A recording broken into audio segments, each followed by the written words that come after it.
Hello everyone and welcome to my channel. This is Elise here, Plan with Elise, and today we are flipping through my reading journal for the month of February.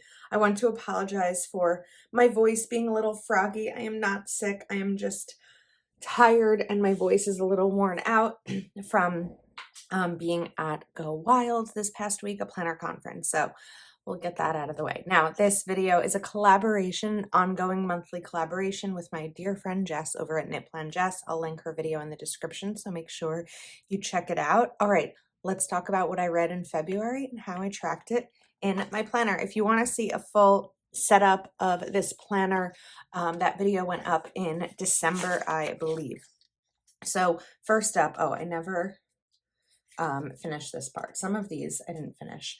I had full intentions on, where's my ruler? I had full intentions on filming this video prior to leaving for Go Wild, but it just didn't happen. So we are going through here. Okay. We're going to move this down to the 28th. So this is a Happy Plans and Notes, and this is the perpetual calendar where I wrote when I started a book and when I sort of finished a book. Sometimes it got a little complicated if there was like a one-day book or there was sort of an overlap, but this is essentially what it looked like for me. And then let's go to my February reading. We're missing a page. We're not missing it because I was just updating it. Oh my goodness. This is... Okay, here it is. I knew I just had it updated. All right, put this back. This is what happens sometimes with the disc-bound system, is things can get out of place. So here was my February reading. I read 12 books, which was a lot, especially for a short month. Lately, reading has really been a mental health exercise for me. When I'm struggling or stressed or something like that, reading is what I go to. So I really did prioritize reading this month. So I read 12 books. We'll talk more about those later. My favorite book in the month was called You Made a Fool of Death with Your Beauty. The memorable quote for the month was actually not from that. It was from Reckless Girls by Rachel Hawkins. There will always be a before and an after, and you have to learn to live in the after. And then pages read 3,523. That's a lot. What did I read in January? So I read a little bit more in February than January, even though it was the same amount of books. So I am at 24 for the year. We're already a little behind schedule for March because today's March 6th. I haven't finished a book yet, but I remember last year, my March, like the first 2 weeks, there really wasn't much reading either because of this same conference, Go Wild, and then coming back and like the recovery of it as well. This is my February monthly, which I did a little bit of color coding. So I used my Curatech Zig Clean Color Dot markers, and I did a started, finished, and progress types of colors to talk about when I started something, what the progress was, and when I finished it. There only really was a little bit of progress. Mostly, this was the wrong color. Mostly everything was like start one day, finish the next. There wasn't a ton of progress happening, but it happened with the Quarry Girls. So this is my February. Here's a little sneak peek of what my March looks like. This was a Patreon exclusive video that I did, but I'm just having fun kind of playing around a little bit more with these monthlies, which I think I said like all of last year I wanted to do, and I just hadn't done yet. I still have to update my Colleen Hoover reading checklist. This is from the Crafter Mom, and these pages I have to continue to update as well. Now we have my Reading 100 Books. This is a printable from my Etsy shop. So we are at 24 books. None of these have significance in terms of the colors I use, and like pink might be fiction, blue might be nonfiction. It's not how that works. I just kind of color with what I think is pretty. So there's no color coding system there. And then I have my book bingo. I'm very close to an actual bingo. But what I started to do this time is noted which was which. So finance focused, get good with money, so that when I have the finance focus here, I know what book corresponds to it. So that is also a printable in my Etsy shop. And then we have my A to Z reading challenge. So I actually have not a ton left. 1, 2, 3, 4, 5, 6, 7, 8, 9, 10. I only have 10 left out of the 26 letters of the alphabet. Also printable in my Etsy shop. I'm not trying to like, go to my Etsy shop, go to my Etsy shop. But if I don't say that, someone might ask where to get it. So that's why I'm explaining that. But we're doing pretty well with the A to Z reading challenge. Oh, I never finished coloring this in. Whoops. And this is my 100 book tracker as well. I like a lot of trackers. I know that some of them are repetitive, but I kind of have been playing around coloring these in with colored pencil and then just using my zebra Sarasa clip or any pen to note it. So we are 24 books in. We're almost a quarter there through my 100 books goal. Okay, so that was book bingo. And then this is my monthly review. So January and February, I read 12 books each. January's pages were 3,347 and February's were 3,523. And now let's go to my review pages, also available in my Etsy shop. So we're going to do some ratings together. The first book that I read was called Good For You. It's an Amazon like first reads, which is like an early access sort of book. It was okay. I'm going to give it 2 stars because I finished it. I feel like 1 star should be reserved for a book that I can't even get through and I can't finish. I think that there were, wait a second. I might be mixing up this book with another. I'm sorry. I was mixing this up with someone else's life. Okay. I need to take a second and like review and get my brain back together because sometimes this was like a lot of reading and it was over a month ago. So I need to take a minute to go back and look through my notes that I have somewhere else and I'll be back. Okay. Thanks for your patience, which wasn't whatever. Anyway, Good For You. I'm so sorry to this author. I was wrong. I really liked Good For You. This is a romance book, but it starts with a girl having some challenges at work and personal life, and she inherits her brother's beach house, and then it goes from there. I really enjoyed it. The challenge that I had with it, because we do talk about trigger warnings, right, is with the inheritance of her brother's beach house, there was definitely a central theme around the loss of her brother. And if you watch my channel, you know I'm so close to my brother. And while I have worked through my father's death for the last almost 18 years, the idea of a character experiencing her brother's loss was something that I've never read about or seen really a TV show or movie about. I feel like that's not a theme we often see, is a sister grieving her brother. And that was tough for me. That was something where once I finished the book, while I loved the book, I was happy to move that fear of losing my brother aside because it hasn't ever really been something in my mind. And this book brought it to my mind. But when I close the book, it's out of my mind. So we're going to leave that there. But the memorable quote, sometimes the only way to move forward is to let go of the plan and live. I think that that's really an important quote, especially for me as a planner and maybe for you as a planner as well. It can be very hard to let go of the plan and just live. And that's something that I focus on a lot in trying to create more balance in my life. Then we have I Know Where You Live by Greg Olson. Greg Olson is an incredible author. I read 1 or 2 books by him last year. I Know Where You Live is definitely a trigger warning with child abuse, sexual abuse. So I do want to throw that out there. I really do always try to let you know when there is going to be a trigger. This is also going to get 4 stars. This is about, experiencing child abuse and kind of reviewing it as an adult, and a bit of vindication as well. The memorable quote is, scraping away the dirt from a secret doesn't always set you free. Sometimes it's the very opposite. And I would agree with that. At Go Wild, one of the speakers was Frank Warren, who is the founder of Post Secret. And there was a lot of discussion about secrets and what they do, and the secrets that we hold and the secrets that we keep from others and the ones we keep from ourselves. And this was definitely a combination of the two. You Made a Fool of Death with Your Beauty was my favorite book of the month. It was a wonderful book, and I'm really glad to have discovered this author. She's also a New York Times bestseller, and this is a unique love story. That's that's what I'll say about that. I feel like anything else I say will give it away, but I will say it is a wild ride.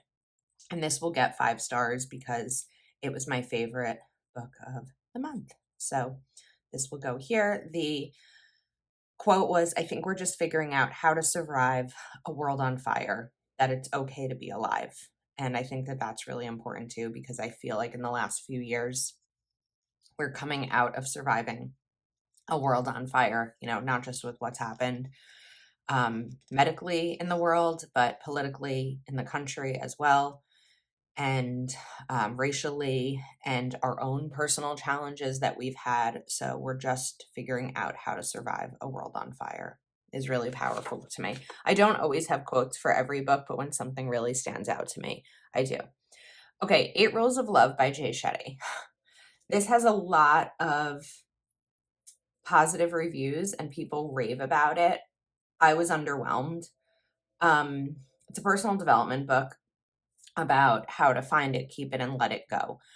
I think that let me read the quote and then I'll talk about me being underwhelmed. We first seek validation from those closest to us, then unsatisfied, we look for it from everyone, and finally we find it in ourselves. I don't know that the challenges that I have in dating are due to my inability to love myself and love others and open up. I feel very open. I feel that my heart is ready. I feel that my challenges are my environmental circumstance and also things that are out of my control. Someone who might be a good match and then they just decide they're not ready. So I'm not saying that like I'm perfect and I'm, the ideal candidate for a relationship, but I didn't get much help from this book. So that's kind of where I was at with it. I was just a little underwhelmed. All right.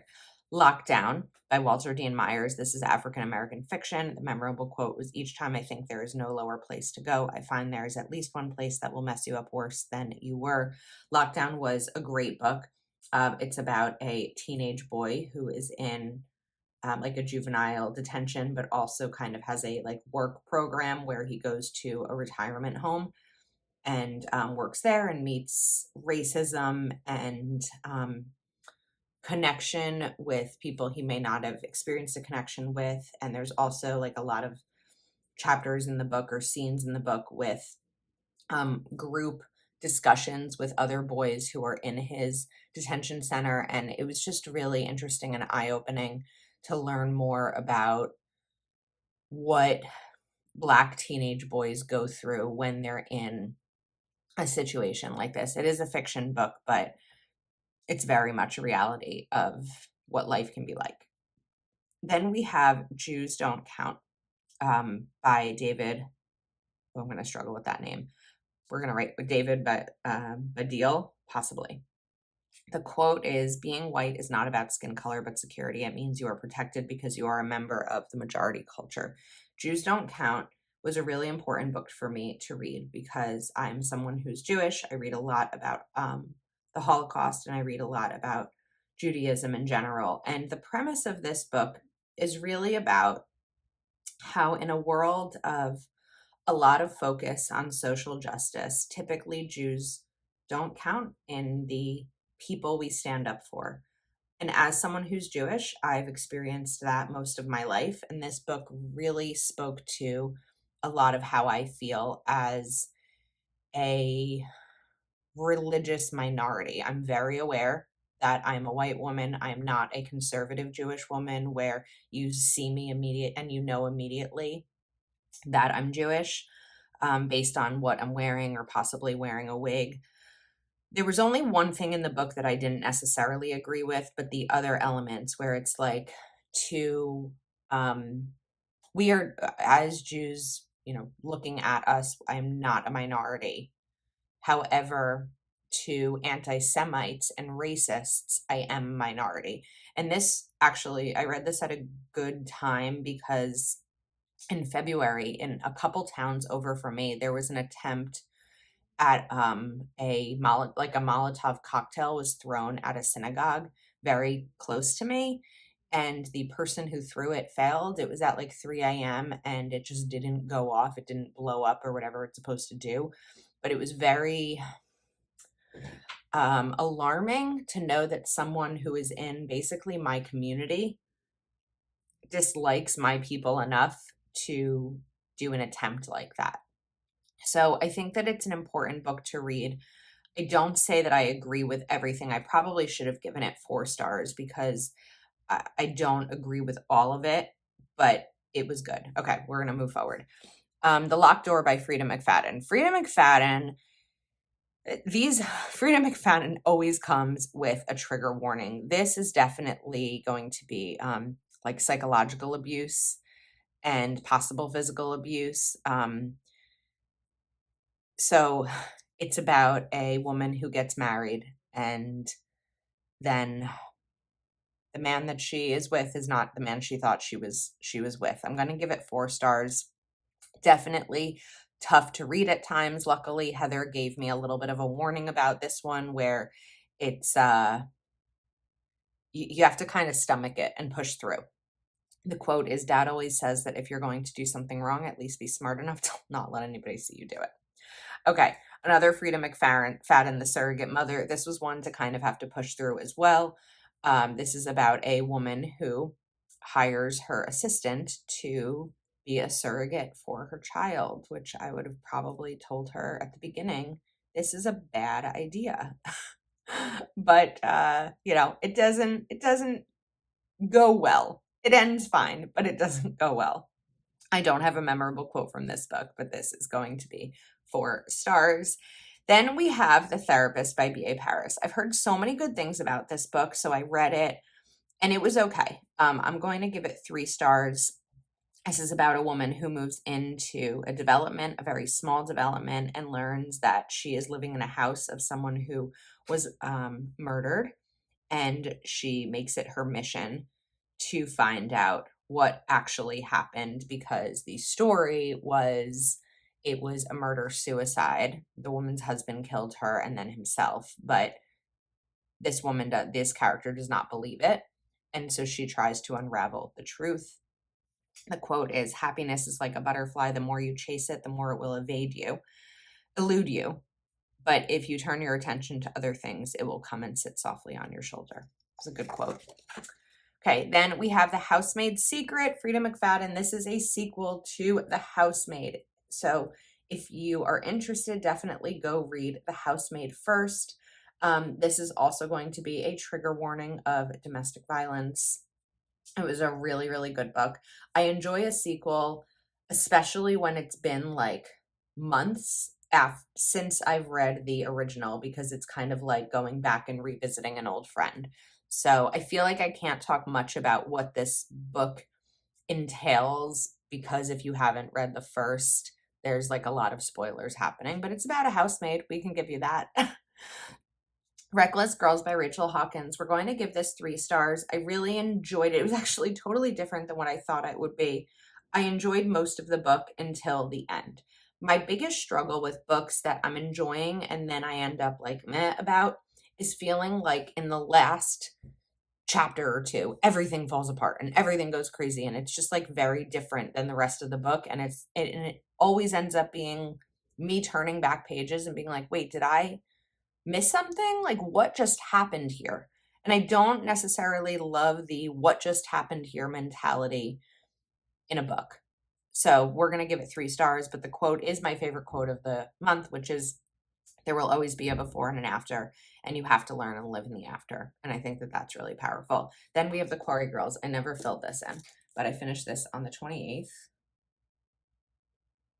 This just snuck in as the final book of the month, and this takes place in the 70s about girls in a community who go missing. So I enjoyed it. I'm going to give it 4 stars. I don't have a quote from it though, so we're going to give that 4 stars. Okay, and that is where we are at for February. So 24 books. I did start reading a book on the plane yesterday. Eight Perfect Murders, which was a recommendation from Heather, Calva Plan. Heather has never steered me wrong with any of her recommendations. I really enjoyed it. I very much want to read it today, but I have a lot of catching up to do after being away for the last 5 days. So you can visit my Etsy shop to pick up any of the printables that I shared here, and definitely go make sure to take a look at Knit Plan Jess's channel where she shares her February reading also. Oh, one more thing. I know that I'm going to get questions about these book covers. I will link everything I use in the description, and also a video where I showed a tutorial on how I print my book covers. They're not always perfect. These obviously were bigger. I'm not always great at printing things out, but I will include that tutorial. I use Canva to print my book covers. So thank you for hanging out with me today. Let me know your thoughts and if you've read any of these books, and I will see you next time.